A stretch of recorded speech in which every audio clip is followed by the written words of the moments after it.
말씀은 아가서 1장 1절로 4절까지 말씀을 우리 다 같이 한 목소리로 합독하겠습니다. 아가서 1장 1절로 4절까지 말씀 같이 읽습니다. 시작. 솔로몬의 아가라, 내게 입 주기를 원하니 네 사랑이 포도주보다 나음이로구나. 내 기름이 향기로워 아름답고 내 이름이 쏟은 향기름 같으므로 처녀들이 너를 사랑하는구나. 왕이 나를 그의 방으로 이끌어 들이시니 너는 나를 인도하라. 우리가 너를 따라 달려가리라. 우리가 너로 말미암아 기뻐하며 즐거워하니 네 사랑이 포도주보다 더 진함이라. 처녀들이 너를 사랑함이 마땅하니라. 아멘. 우리 전후좌우 계신 분들하고 인사할까요? 사랑합니다. 축복합니다. 사랑합니다. 축복합니다. 사랑합니다. 축복합니다. 우리가 사랑이라고 하는 것을 배제하고서는 동물과 거의 오비슷하게 살아가는 것 같아요. 먹는 거나 이렇게 살아가는 모든 모습들이 동물과 비슷하지 않겠어요? 사랑이라고 하는 의미를 달지 않고서는 우리가 사람으로서 구별되는 것이 참 쉽지 않은 것 같습니다. 그러니까 존재하는 것만으로는 구별되기가 좀 어렵다는 거죠. 우리가 사랑이라고 하는 엔진에 뭔가 시동이 걸리면 그때부터는 이성이 놓아지고 우리가 그 사랑으로 모든 두려움을 극복하게 되어지는 일들이 벌어지잖아요. 우리가 너무나도 자녀들을 사랑하기 때문에 새벽 별 보고 나가서 별 보고 들어오는 것도 별로 두렵지가 않고 우리 자녀들이 그런 서비스를 받으면서 건강하게 안전하게 살아가는 것이 우리에게 참 의미 있는 일이 되지 않겠습니까? 그 사랑으로 하는 모든 일들이 참 아름다운 의미를 갖는 것 같습니다. 많은 것들을 희생하게 하고요, 또 많은 두려움들을 극복하게 하고요. 그래서 우리가 하나님을 사랑하기 때문에 이 아름다운 날에 가족들과 또 충분히 행복한 시간을 누릴 수 있음에도 불구하고 우리가 예배당에 나와가지고 이렇게 하나님께 예배를 드리면서 이 시간을 보내지 않습니까? 이런 사랑, 부모님에 대한 사랑도 마찬가지고 자녀에 대한 사랑도 마찬가지고 연인 간의 사랑도, 저도 굉장히 사랑을 잠깐 뜨겁게 했는데 사랑을 하다 보니까 제가 용인에서부터 저 천안까지 주말마다 왕복하는 것이 별로 두렵지가 않더라고요. 일이었으면 굉장히 부담스러웠을 텐데 사랑하는 마음으로 가다 보니까 얼마나 행복하게 달려가는지 몰라요. 그런 것들을 좀 사람을 이성적이지 못하게, 좀 어떤 면에서는 무모하게 만드는 것이 이 사랑이라고 하는 엔진에 시동이 걸리면은 일이 펼쳐지더라고요. 그래서 우리가 연인에 대한 사랑도 마찬가지고 친구끼리의 우정에 관한 사랑, 그죠? 그리고 또 나아가서 자연에 대한 사랑도 또 그런 것 같습니다. 사랑에 시동이 걸려야 인간다움의 일이 시작되는 것 같아요. 인간다움이라는 것이 또 뭘까? 저는 그것이 하나님의 형상이라고 믿습니다. 참 하나님의 형상 닮은 의미 있는 삶을 살아가기 위해서는요, 저는 사랑이라고 하는 것이 전제되어지는 일들이 필요하다라고 생각해요. 그래서 하나님의 형상대로 우리가 사랑하기 위해서는 사랑 아니겠습니까? 성경 전체가 말하는 것이 사랑 아니겠어요? 하나님이 그 사랑을 우리에게 나타내 보여주실 때에도 사실상 부모에게서도 그 사랑을 보여주지만 또는 친구 관계에서도 사랑을 보여주시고 부부 관계에서도 사랑을 보여주시는 그런 모습을 우리가 볼 수 있잖아요. 아가서라고 하는 이 노래가요, 저는 사랑에 대한 정말 위대하고 장엄한 노래라고 믿습니다. 이 사랑 안에서 원래 사랑의 원형은 하나님이에요. 모든 사랑이 어디서부터 유출이 됐냐면 바로 하나님으로부터 유출이 됐어요. 바른 사랑이라고 하면 그것이 정말 아름다운 모습으로 빛이 날 텐데 그 사랑이 하나님으로부터 왔지만 우리가 죄대로 사용하다 보니까 이 사랑에도 오염이 되어진 썩은 사랑이 있고요, 아름다운 바른 사랑이 있더라는 거예요. 오늘 우리가 아가서를 통해서 살펴볼 사랑은 좀 우리가 바른 사랑을 한번 살펴보자. 우리가 이 땅을 살아가면서 멋진 사랑 한번 해보자. 우리가 그런 생각을 한번 다져봅니다. 지난 시간에 우리가 아가서 서론은 간단하게 했어요. 여러 가지 이론들이 있었지만 이 솔로몬과 그리고 술람미의 이 뜨거운 사랑 이야기인데 결국에는 솔로몬과 술람미의 사랑이 잘 이루어지지 않았다. 왜냐하면 술람미에게 아주 어렸을 때 이렇게 정혼했던 정혼자가 있었다는 거죠. 그래서 솔로몬이 그 부귀와 영광으로도 술람미의 사랑을 이루지 못했다라는 그런 이야기를 유대 전승 가운데서 그렇게 전하고 있지만은 우리는 그렇게 생각하지 않는다고 좀 말씀드렸어요. 가만히 읽고 보니까 이것이 좀 인위적으로 조작된 모습들이 보여요. 왜냐하면 술람미라는 이름부터가 샬롬이라고 하는 어근에서부터 시작되어서 남성형 명사로 쓰면은 솔로몬이 되지만 여성형 명사로 쓰면 술람미가 된다.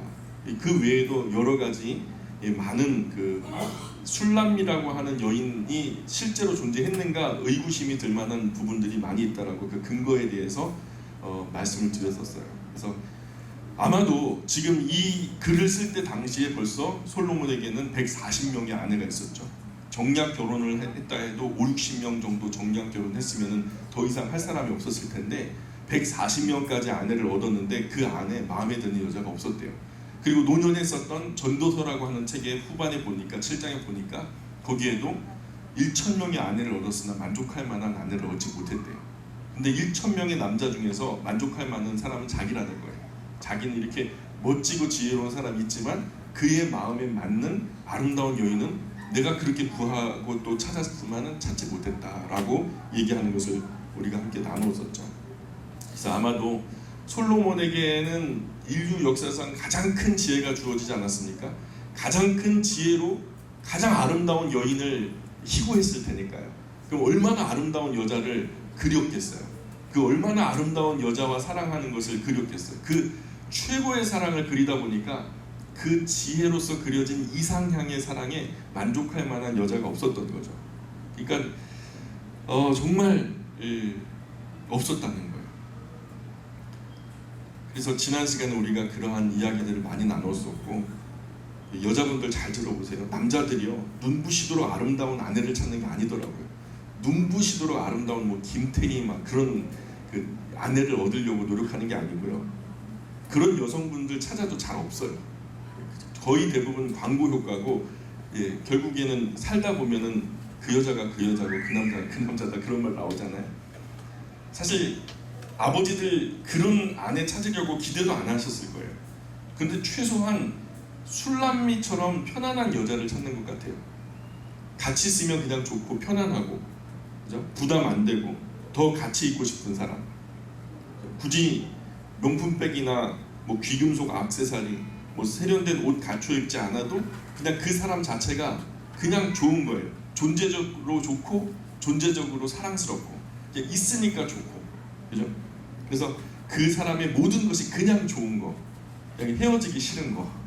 그래서 헤어졌다가도 금방 만나고 싶고, 그죠? 그래서 우리 헤어지지 말자 그래가지고 결혼하는 거 아니겠어요? 남자분들도 마찬가지예요. 여성들이 엄친아라 그러잖아요.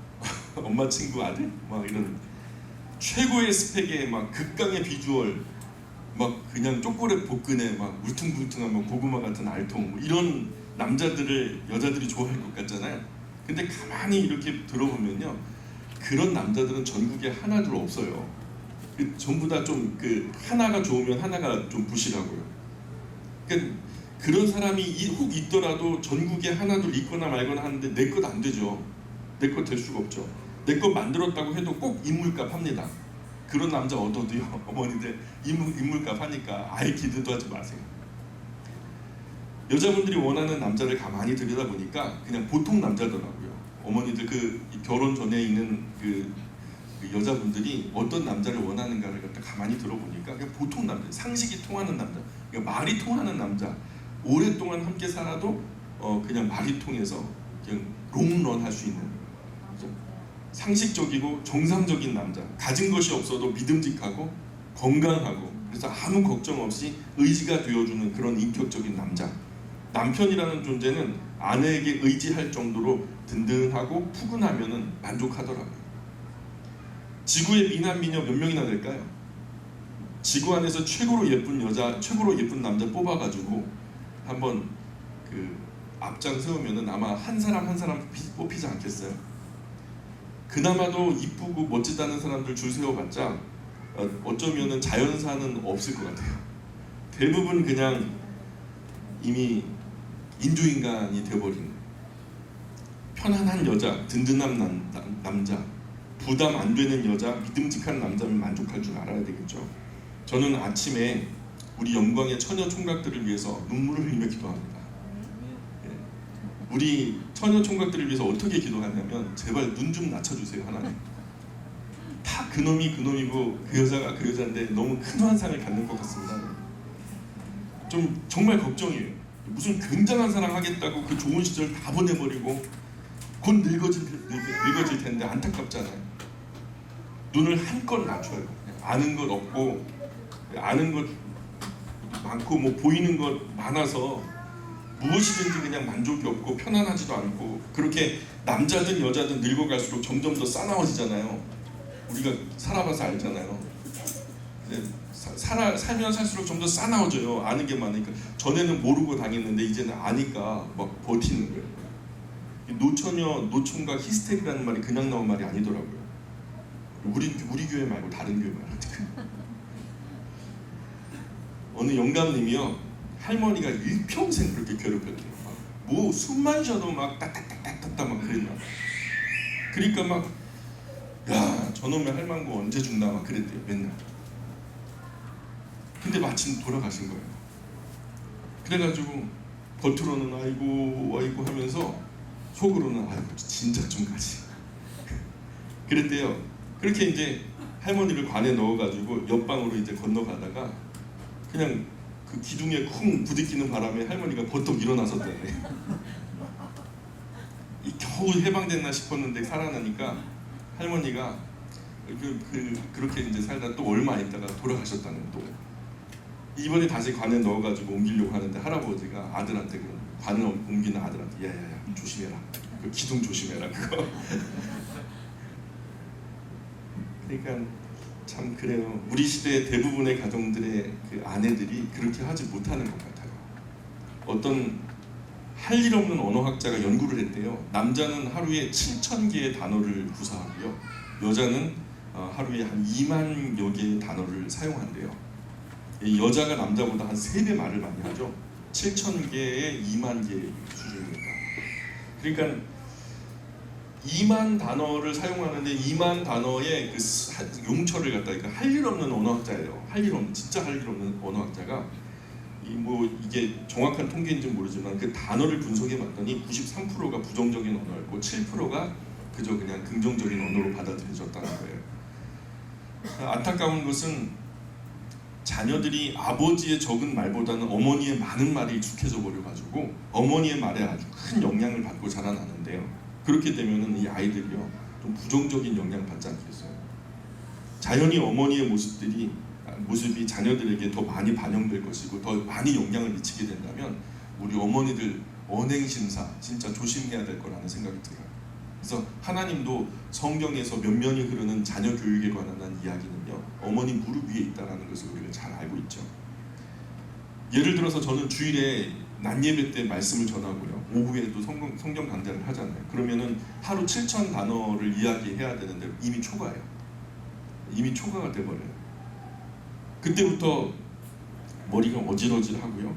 그러니까 이렇게 남자들이 직장 생활하다가 집에 가면 어떻게 하고 싶겠어요? 쉬고 싶겠죠.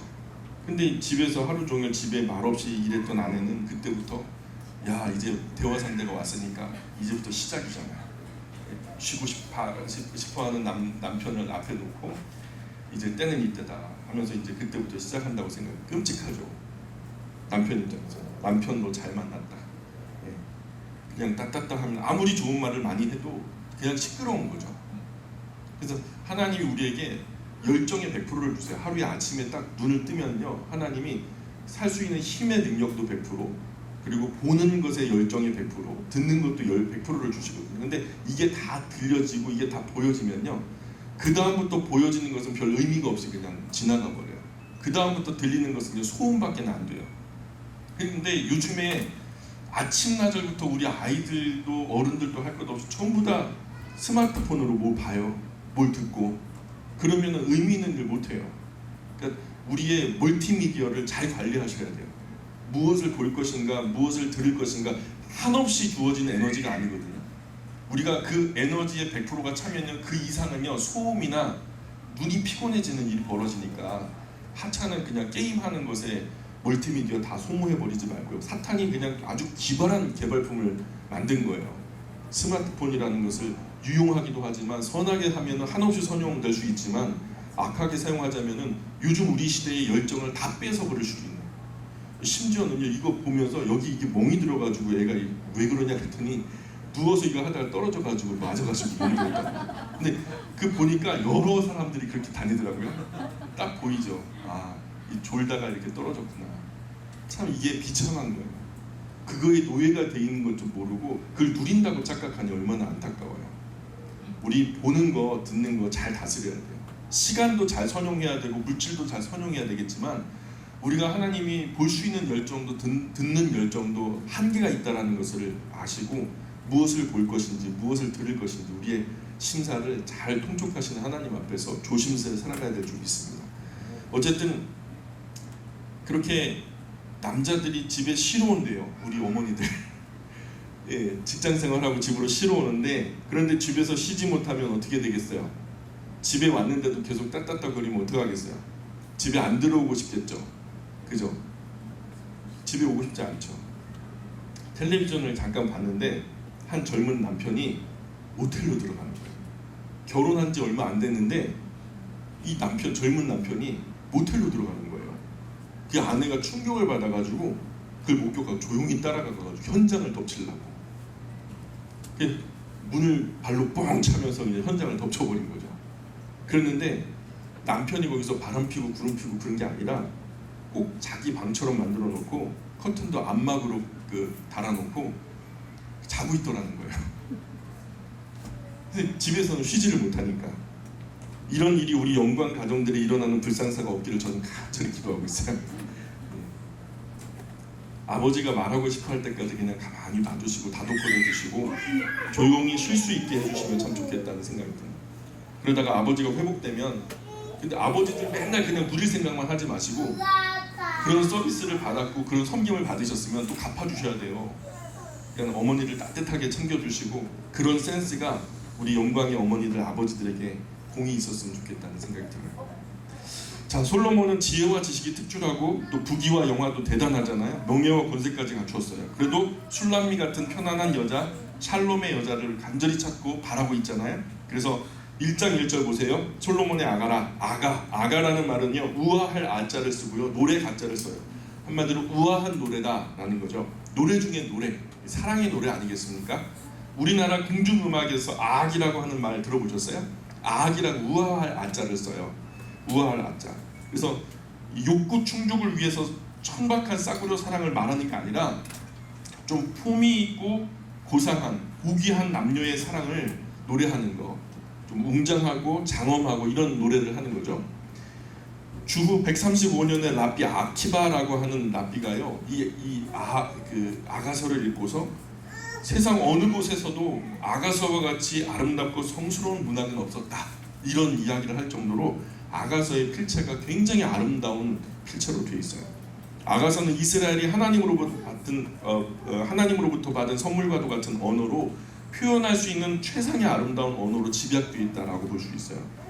모든 성경이 다 거룩하지만 아가서는 그 중에서도 좀 특별해요. 언어적으로. 이 아름답고 고상한 어휘 때문에 아가서를 성경에 포함시켰다라는 그 정도의 말이 나올 정도로 아가서의 언어적 표현은 정말 고상하고 가장 우아한 언어로 높이 평가받고 있어요.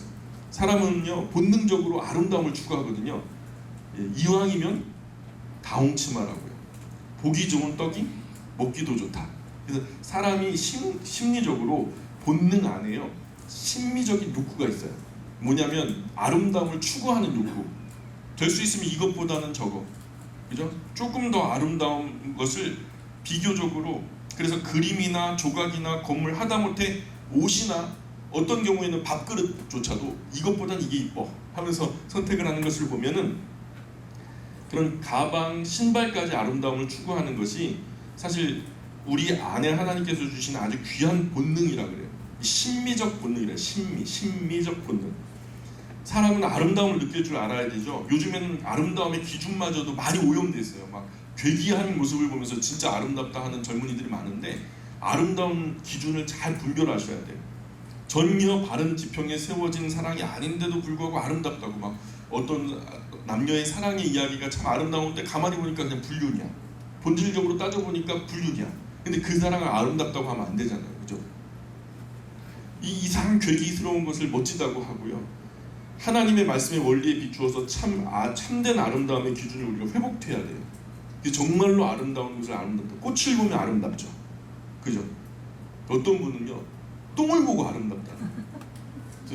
언제 있었 제 어렸을 때 할머니가 동네 할머니가 손주가 똥을 싸니까 그 나는 똥도 예쁘대요. 아름답다 막 그러더라고요. 어쨌든 아름다움의 기준을 우리가 잘 회복해야 될 줄 믿습니다.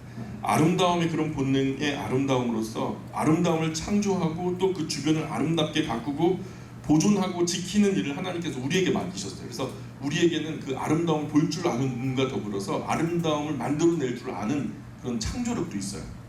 하나님이 우리를 하나님의 정원의 정원사들로 만들어 놓으셨잖아요. 하나님께서 온 세상을 만드실 때 만들 때마다 뭐라고 말씀하셨어요? 만들 때마다 보시기에 좋았더라. 그런데 딱 한 가지는 좋지만은 않았다 이렇게 말하시는 게 있거든요. 그게 뭐냐면 남자가 혼자 있는 모습을 보면서 좋지 않았다 이렇게 말씀하셨어요. 보기에 좋지 않았다 그러는 거죠. 그래서 남자를 잠들게 하시고 어떻게 했죠? 갈빗대를 취해서 돕는 배필을 만들고 보니까 이제 다시 하나님께 뭐라고 말씀하셔요? 보시기에 심히 좋았다 이렇게 말씀하셨어요. 그래서 하나님은 세상에 있는 아름다움을 이야기할 때 사람을 가장 아름답게 만드셨어요. 그 어떤 표현으로도 사람에게 대한 그 칭찬만큼 더 높은 칭찬을 한 적이 없어요. 세상 어디에도 그런 아름다움이 있다 해도 사람보다 아름다울 수는 없죠. 그래서 노래 가사 중에서도 사람이 꽃보다 아름다워 막 그러잖아요. 그런데 그런 아름다움이 사람인 남자, 사람인 여자에게 이렇게 주셨는데 좀 하나님이 좀 불공평하신 것 같아요. 남자에게는 아름다움을 별로 안 주셨고 여자에게 다 몰아주신 것 같아요. 진짜 그렇잖아요. 거울 보세요. 아버지들 그렇잖아요. 아름다움이 우리 안에 있어요. 이 아름다움 여자분들에게 다 몰아줘가지고 반만 나눠주셨으면 참 좋았을 텐데 여자분들은 잘 모르시는 것 같아요. 본인이 아름다우신지. 그잖아요. 그래서 맨날 뭘 칠하고 거기다 뭘 또 걸치고 이미 아름다운데 거기다 뭘 또 꾸미고 막 변장의 귀재들이죠. 명품에 손 대는 거예요? 손 안 대는 거예요? 남편이 명품 백을 사줬어요. 그걸 가위질 해가지고 여기다 뭐 달고 그러면 돼요? 안 돼요? 명품에는 손 안 대요. 이미 명인의 실력, 기술이 거기에 집약되어 있기 때문에 어설프게 손대면요 명품이 망가지는 거죠. 하나님이 우리를 명품으로 만드셨어요. 우리 같은 제품이요 우주에 한 개밖에 없답니다. 우리 명품 중에 명품이에요. 여기다가 어설프게 손대면 돼야 안 돼요. 이미 이대로 완전하다 이런 자부심을 가지고 우리가 우리 스스로를 대해야 돼요. 그러니까 그렇게 되면은요 그저 수수하게 다니면은 그 자체가 명품인 거예요. 나는 나예요, 그죠?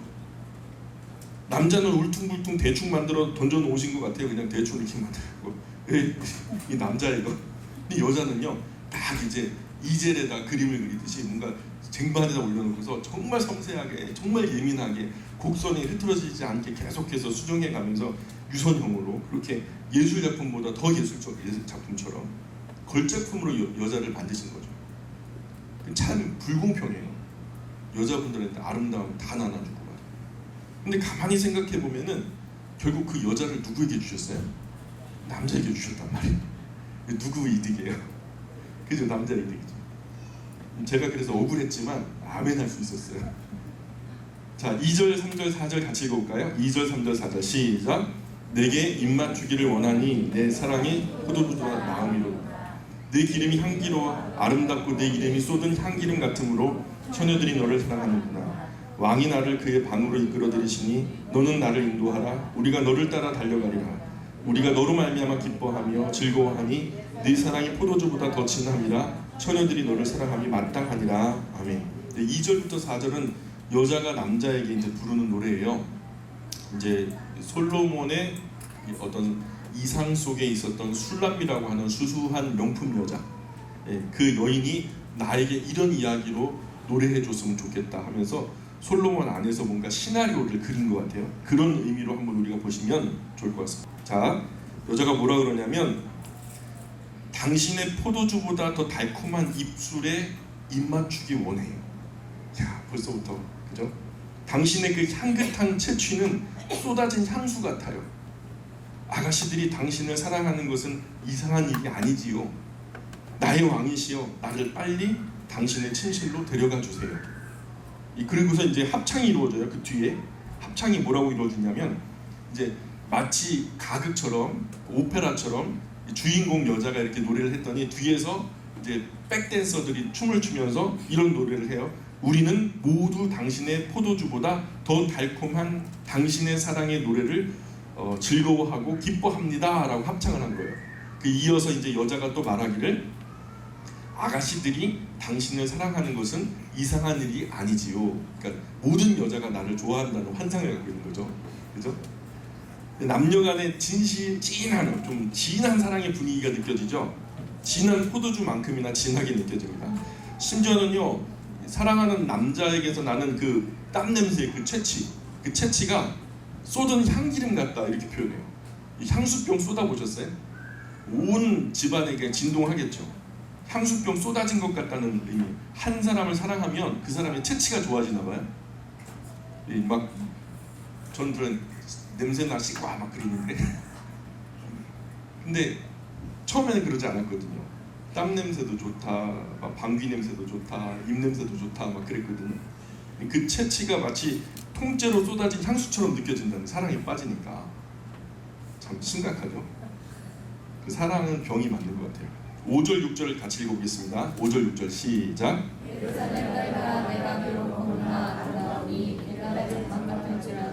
솔로몬의 휘장과도 같구나. 내가 햇볕에 쬐어서 거무스를 할지라도 흘겨보지 말 것은 내 어머니 아들들이 나에게 노하여 포도원 지기로 삼았습니다. 나의 포도원을 내가 지키지 못하였구나. 그래서 게달의 장막이라고 하는 것은요, 게달이라는 사람이 이스마엘 아들 중에서 둘째 아들 말이에요. 이스마엘 아들 중에서 둘째 아들인데 이후에는요, 이 게달이라고 하는 사람의 이름을 따서 유목민들, 사막을 이렇게 떠돌아 다니면서 까만색 그 천막을 치고서 살아가는 유목민을 갖다가 부를 때 대부분 그렇게 게달의 장막, 이렇게 장막은 거무스름하니까요. 마치 술람미의 피부가 아마 거무스름하게 햇빛에 그을려가지고 까무잡잡한 피부였던 것 같아요. 그래서 유목민의 장막과도 같다 이렇게 말하는 거예요. 그런데 그 검은 것이 천해 보이지 않고 막 흑진주처럼 말이에요. 도리어 솔로몬을 표현하는 고귀한 휘장처럼 아름답고 막 고귀하다 이렇게 표현하고 있잖아요. 번역해보자면 이래요. 그 부분을 제가 번역해보자면, 예루살렘의 딸들이여, 비록 보이는 내 모습이 게달의 장막처럼 검게 그을렸지만 내 안은 솔로몬의 휘장처럼 아름답습니다. 내가 햇볕에 타서 검게 그을렸지만 그렇다고 나를 업신여기지는 말아주세요. 오빠들 성화에 못 이겨 포도원 지키느라 내 포도원을 가꾸기에는 소홀했기 때문이랍니다. 무슨 말인지 이해가시죠? 그러니까 검게 그을려 피부가 막 이렇게 촌에 사는 여자처럼 이렇게 됐지만 사실 내가 나를 가꾸지 못해서 그랬다. 그 이유는 포도원 가꾸기에 바빴기 때문이다 하면서 얘기하죠. 7절 계속 읽어볼까요? 7절 시작. 내 마음으로 사랑하는 자야, 네가 양치는 곳과 정오에 쉬게 하는 곳을 내게 말하라. 내가 네 친구의 양떼 곁에서 어찌 얼굴을 가린 자 같이 되랴. 남자가 이제 얘기합니다. 7절은 남자가 얘기하는 건데, 나의 사랑하는 그대여, 그대가 어디서 양떼를 치는지, 낮에는 어디서 양떼를 쉬게 하는지 나에게 말해줘. 내가 왜 얼굴을 가린 여인같이 당신 친구들의 양떼들 사이에서 당신을 찾아 헤매이게 하십니까? 이렇게 얘기하는 거예요. 그랬더니 8절에 계속 읽어볼까요? 시작. 여인 중에 어여쁜 자야, 내가 알지 못하거든. 양떼의 발자취를 따라 목자들의 장막 곁에서 너의 염소 새끼를 먹일지니라. 이게 합창 부분인데요. 1장 8절은 합창 부분인데, 여자들 중에 가장 아름다운 아가씨, 그대가 알지 못한다면 양떼가 걷는 길들을 따라가세요. 그리고 목동들의 천막들 곁에서 그대의 어린 염소들을 놓아 기르세요. 이런 얘기를 하는 거예요. 이 염소 치는 거 이제 신경 그만 쓰고, 염소 치는 거 신경 쓰지 말고, 지금 그게 중요한 게 아니니까 빨리 사랑하는 이에게 달려가라는 말이죠. 그것들을 그냥 놓아도 잘 뜯어먹고 지가 알아서 먹고 싸고 하니까 그냥 잘 지내니까 내버려두고 빨리 사랑하는 사람에게 달려오라는 거예요. 합창하는 사람들은 뭐 같아요? 두 사람의 사랑을 뒤에서 좀 응원하는 것 같다는 느낌이 들죠. 그래서 자, 9절 10절 계속 읽어보겠습니다. 시작. 내 사랑아, 내가 너를 바로의 병거의 중가에 비하였구나. 이에 병거는 땅 예, 남자가 말합니다. 내가 사랑하는 그대는 파라오가 끄는 병거의 준마처럼 아름답소. 뭐 말이래요. 아마 파라오가 끄는 병거의 준마가 그렇게 아름답게 보였나 봐요. 그죠? 예전에 그 왕들이 타는 말은 그렇게 장식을 많이 하고 가꾸기도 많이 가꾸고 여인들의 머리처럼 기름도 바르고 향수도 뿌리고 막 그랬을 거 아니겠어요? 그러니까 그렇게 아름다운 파라오의 준마처럼 당신이 아름답다는 말을 하고 있죠. 따은 머리카락에 살짝 가려진 그대의 두 볼과 구슬 목걸이를 들이운 그대의 목이 정말 아름답소. 예. 여자의 따은 머리가 참 아름다워요. 요즘에 딴 머리 하시는 분 별로 없죠. 예전에 제가 지금도 어리지만 더 어렸을 때는요, 누나들은 전부 다 머리 따고 다녔거든요. 근데 머리 따고서 이제 아이고 야 이제 이렇게 머리 딴 머리 갖다 풀면요, 따았다가 풀면은 자연스럽게 웨이브가 생기잖아요. 세상 그렇게 예쁜 머리는 제가 어렸을 때 보고 지금 못 보고 있어요. 지금 뭐 파마 뭐 최고급 파마라면 30만 원, 50만 원 파마도 있더라고요. 그러니까 아무리 최고급 파마를 해도 그런 아름다움, 자연스러움 좀 못 보는 것 같아요. 개인적으로 저는 그런 머리가 미장원 가서 비싼 돈에 한 머리보다 훨씬 더 예쁘더라고요. 여자분들 다음 주에 다 머리 따고 오시는 거 아니에요? 자, 11절입니다. 11절 시작. 우리가 너를 위하여 공사체를 막아봤느니라. 예, 이 합창입니다. 합창 부분인데 그 여인의 아름다움이 너무 아름답다 보니까 합창에서 또 응원을 하는 거예요. 우리가 그대에게 은을 박은 금목걸이를 만들어 드릴게요. 그 목이 너무너무 아름다우니까 우리가 그대에게 은을 박은 금목걸이를 만들어 드릴게요. 그래서 지극한 아름다움 앞에 합당한 선물을 주고 싶다는 거죠. 합창 부분은 계속해서 두 사람의 사랑을 응원하는 거죠. 여자는 더 아름답고 남자는 더 멋지고 하면서 계속 두 사람 사이를 오가면서 점점점 더 사랑을 고조시키는 것 같아요. 12, 13, 14절 같이 읽어보겠습니다. 시작. 왕이 침상에 앉았을 때 나의 나는 우리는 해를 품어내며 나의 사랑하는 자는 내 구하의 머리를 향하시오며 나의 사랑하는 자는 내게 예리 포도원의 고배를 박용이구나. 나도 기름이라는 것은요. 나도 기름이라는 것은 아주 비싼 향수예요. 이제 나무의 채액인데 이게 담아내기가 참 쉽지 않은가 봐요. 저도 보진 못했는데 기록을 보니까 아주 비싼 향수였다 그렇게 써 있고요. 엔게디 같은 경우에 보면은 엔게디 포도원의 고벨화 송이로구나. 그래서 엔게디는 사해 서쪽의 중앙 유다 광야를 말하는데 그 주변에는 전부 다 사막이에요. 아주 황무한 사막인데 거기에 물이 흐르다 보니까 그 부분만 초록색으로 우거져 있어요. 거기에 근데 그 초록색 가운데 야생화가 피니까 또 얼마나 또 싱그럽겠어요. 사막 한가운데 초원이 있는 것만도 대단한데 그 초원에서 이 꽃이 피니까 훨씬 더 도드라지겠죠. 그래서 척박한 광야를 배경으로 푸르고 다채롭게 피어나니까 대조가 되어가지고 더 아름다운, 특출나게 아름다움을 표현하는 표현이죠. 15절 계속 읽습니다. 시작. 내 사랑아 너는 어렵고 어렵구나. 내 눈이 그들이구나. 예, 거기까지요. 그래서 14절, 12, 13, 14절 보니까 여자가 이제 고백하기를 뭐라고 고백하냐면은 나의 왕이 침상에 누울 때에 나의 향수가 향을 바랍니다. 마치 품에 안은 모략 주머니처럼 향기로워요. 나의 사랑은 엔게디 포도원에서 취한 고벨화 꽃송이들 같습니다. 여자가 이제 남자에게 이렇게 고백을 하고 15절에 남자가 이제 여자에게 고백을 하는 거죠. 내 사랑아 너는 어여쁘고 어여쁘다. 너의 눈이 비둘기 같구나. 이렇게 내 사랑 그대는 너무 아름답소. 이렇게 표현해야 되는데 그죠? 얼마나 아름다운지 그대 두 눈이 비둘기 같소. 그죠? 비둘기 눈 보셨어요? 오늘 못 보셨으면 성경을 이해하기 위해서라도 비둘기 눈을 보세요. 아셨죠? 비둘기 눈 같소. 두 눈은 비둘기 같소. 16절 17절 시작. 나의 사랑하는 자야 너는 어여쁘고 화창하다. 우리의 침상은 푸르고 우리 집은 백향못 들고 잣나무 석가래 같구나. 이렇게 말씀하죠. 여자가 이제 말하는 거예요. 나의 사랑하는 사람, 당신은 정말 멋지고 너무 멋져요. 우리가 누운 침대는 푸른 풀밭입니다. 우리 집 들보는 백향목, 우리 집 석가래는 전나무예요. 마치 이게 집 안이나 왕궁 안에 있는 것이 아니라 아마도 이 부분은 이들이 사랑이 아마도 궁전 바깥에 숲, 그죠? 이런 이 백향목과 전나무가 우거진 숲 속에서 진행되고 있는 것 같아요, 그죠? 이런 고백을 하고요. 2장으로 건너가 볼까요? 2장 1절 계속 읽습니다. 시작. 나는 샤론의 수선화요 골짜기에 백합화로다. 여자가 고백하는 거예요. 여자가 나는 샤론에 피어난 수선화 골짜기에 핀 백합화. 그래요. 나는 샤론에 핀 수선화 골짜기에 핀 백합화. 2절에 시작. 여자들 중에 내 사랑은 가시나무 가운데 백합화 같도다. 남자가 이제 2절을 고백하는 거죠. 남자가 뭐라고 그러는 맞아요. 여자들 가운데 내 사랑은 마치 가시나무 가운데 한 떨기 백합화 같소. 야, 멋지지 않아요? 많은 여자들이 있는데 그 여자들은 그냥 여자들이야. 여자 사람들. 근데 나의 사랑은 그 여자들 중에서도 아주 특출한 백합화 같다. 한 떨기 백합화 같다. 그렇게 고백하는 거죠. 자, 3절부터 한번 보실까요? 제가 쭉 읽어드릴게요. 3절부터 7절까지 올라. 남자들 중에 나의 사랑하는 자는 숲풀 가운데 사과나무 같구나. 내가 그 그늘에 앉아서 심히 기뻐하였고 그 열매는 내 입에 달았도다.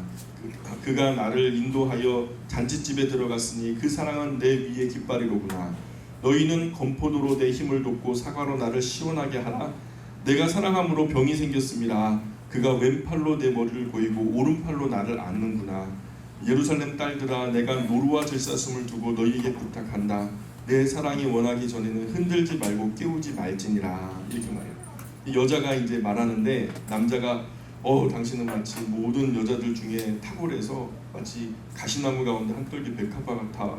이렇게 얘기하니까 여자가 남자들 중에 당신은 나의 사랑, 당신은 숲속의 한 그루의 사과나무 같소. 그 숲속의 한 그루 사과나무 같아요. 이렇게 여자가 고백하는 거예요. 나 당신의 그늘에 앉아 즐깁니다. 당신의 열매는 내 입에 너무 달콤해요. 나의 사랑이 나를 파티장으로 데려가네요. 당신의 사랑은 내 위에 펄럭이는 깃발. 당신의 사랑 때문에 나는 병이 났어요. 건포도로 기운을 주세요. 사과로 새 힘을 주세요. 당신의 왼팔로 나를 눕히고 당신의 오른팔로 나를 안아주네요. 예루살렘 아가씨들, 제가 노루와 들사슴을 두고 부탁할게요. 제발 내 사랑이 원할 때까지 자게 내버려 주세요. 흔들어 깨우지 말아 주세요. 이런 좀 너무 야한데요, 그죠?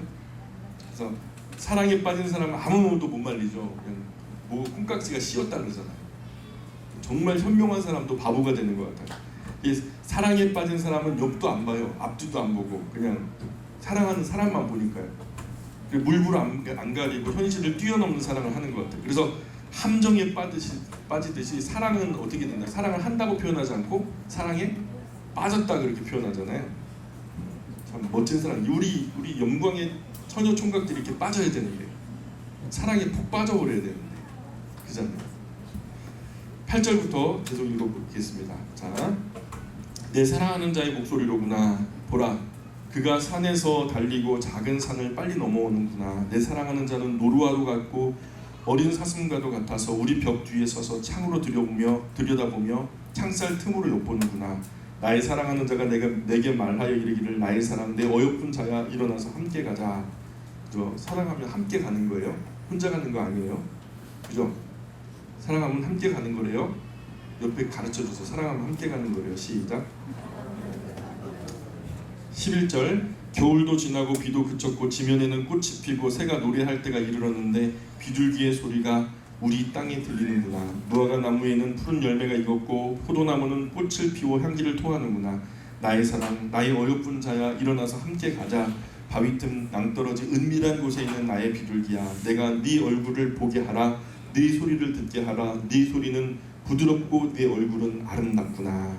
여자가 이제 얘기하기를 내 사랑하는 이의 목소리, 산을 뛰어올라 언덕을 넘어 그분이 오시네요. 나의 사랑하는 사람은 노루와도 같고 어린 수사슴 같아요. 글쎄요, 뭐 노루나 어린 수사슴을 본 일이 있어야지 굉장히 활기차고 또 반가운가 봐요. 저기 우리 벽 뒤에 서서 창문을 통해 들여다보시네요.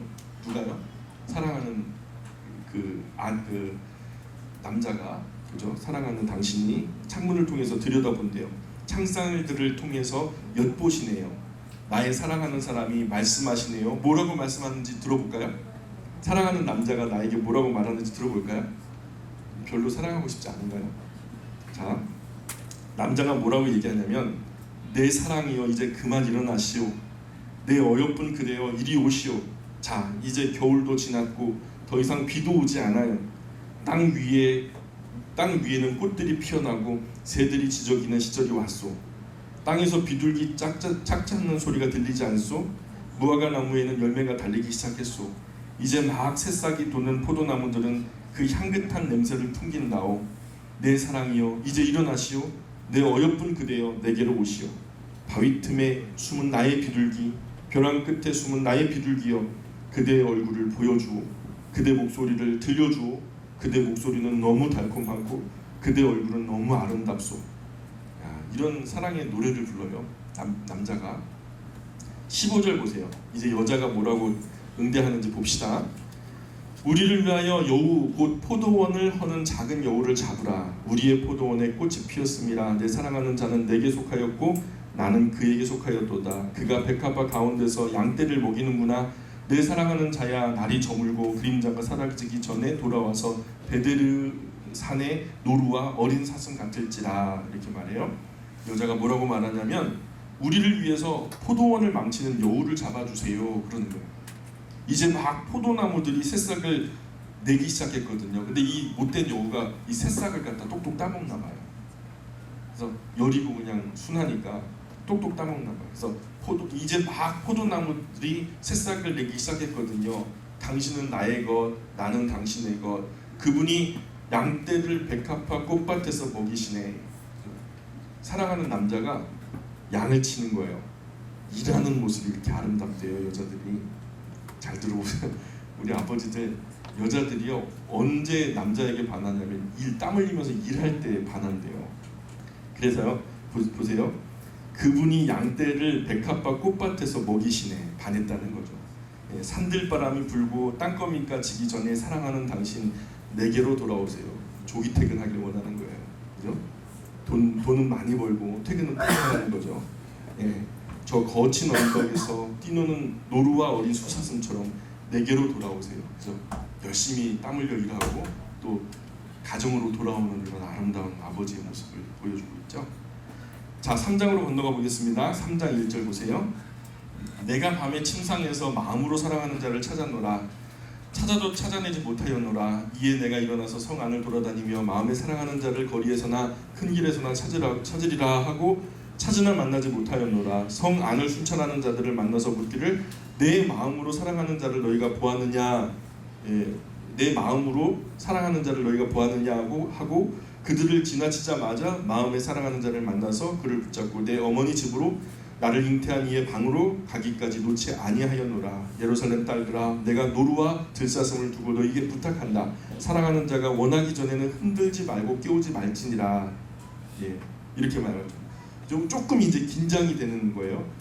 계속해서 사랑 얘기만 하면 좀 지리하니까 3장에서는 어떤 일이 벌어지냐면 사랑하는 그 남자가 여자가 사랑하는 그 사랑이 어디 가버렸어요. 그래서 여자가 사랑하는 남자를 찾아 헤매는 모습이 나오죠. 그래서 여자가 뭐라고 하냐면 밤이면 밤마다 침대에서 내 사랑하는 당신을 찾아요. 찾고 찾아봤지만 찾지 못했네요. 부르고 불렀지만 대답이 없네요. 일어나 도성의 거리와 광장으로 나가서 내 사랑 당신을 찾아요. 내가 찾고 또 찾았지만 찾지 못했어요. 순찰 다니는 야경꾼들이 이런 나를 발견했지요. 혹시 내 사랑을 보셨나요? 그들이 나를 지나쳐 갈 때에 내 사랑 당신을 찾았어요. 내가 당신을 붙잡아 내 어머니 집으로 데리고 왔어요. 나를 임신한 바로 그 방으로 당신을 데리고 왔어요. 사실 친정 안에서도 그죠? 여자분들에게 결혼하면은 우리 집이잖아요. 그 안에 가장 깊은 관계 속에 남편을 이렇게 초대하는 거잖아요.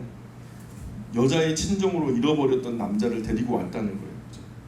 예루살렘의 아가씨들 내가 노루와 들사슴으로 부탁드려요. 제발 내 사랑이 푹 자고 쉴 수 있도록 깨우지 마세요. 제발 내 사랑을 깨우지 말아주세요. 예. 이런 사람이 이때에 없대요. 이런 사람 없는데 계속 그리고 있어요. 그죠?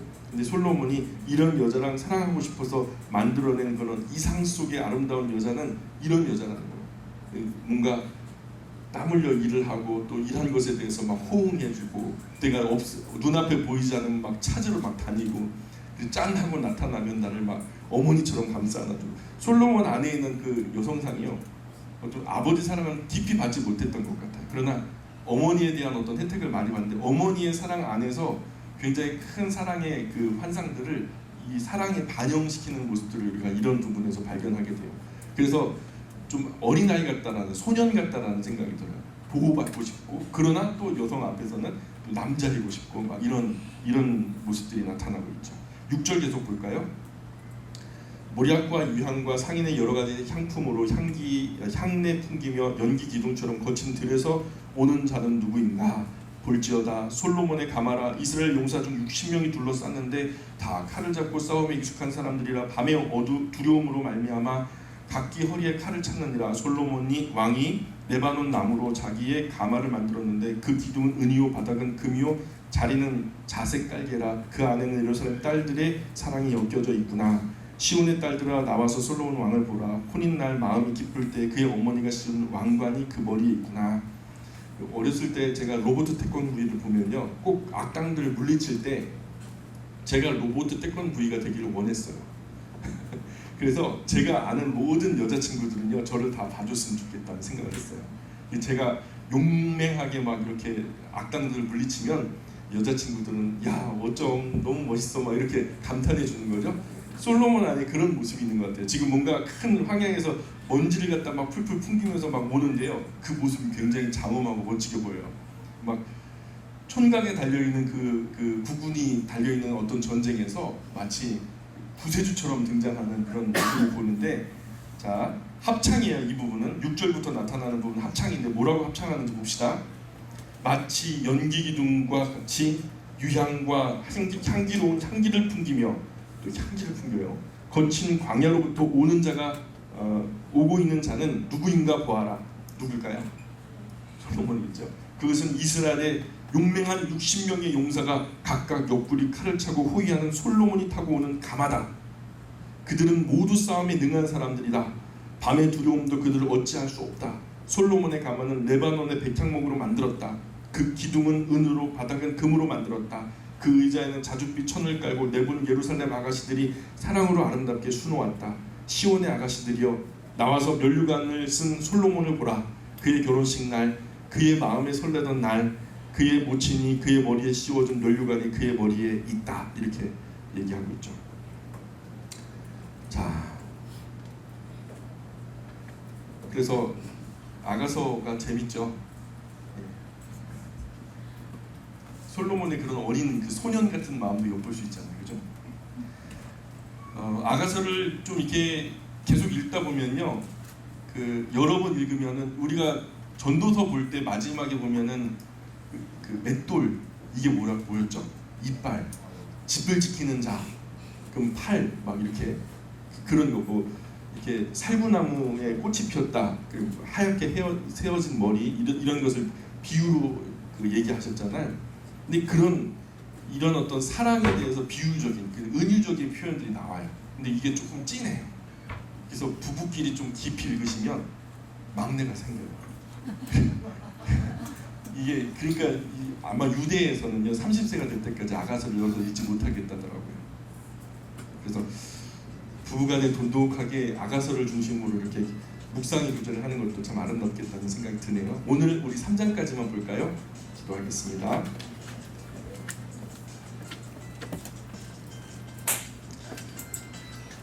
존귀하신 하나님, 우리를 지으시고 사랑하신 하나님은 살아계십니다.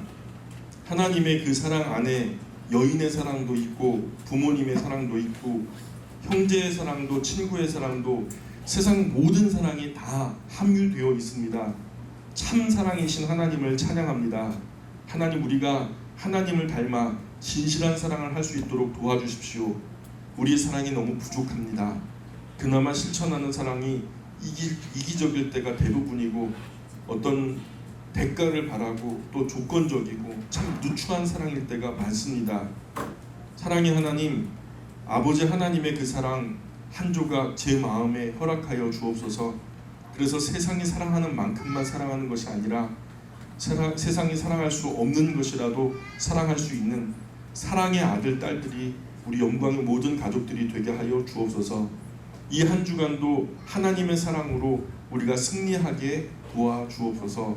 예수님 거룩하신 이름 의지하여 기도합니다. 아멘.